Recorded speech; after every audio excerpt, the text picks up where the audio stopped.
Hi, this is मियां हसन। आज हम बात करेंगे इलस्ट्रेटर में कि किस तरह से हम एरिया टेक्स्ट को पॉइंट टेक्स्ट में और पॉइंट टेक्स्ट को एरिया टेक्स्ट में कन्वर्ट कर सकते हैं। So let's start.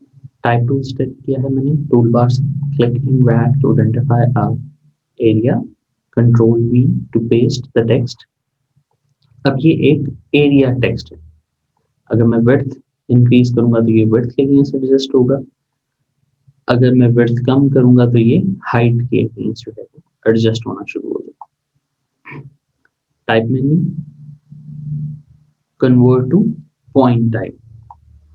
Now it become a point text. अब हॉरिजॉन्टल या वर्टिकल ग्रैब करके स्ट्रेच का फीचर जो है वो दिखाई देगा।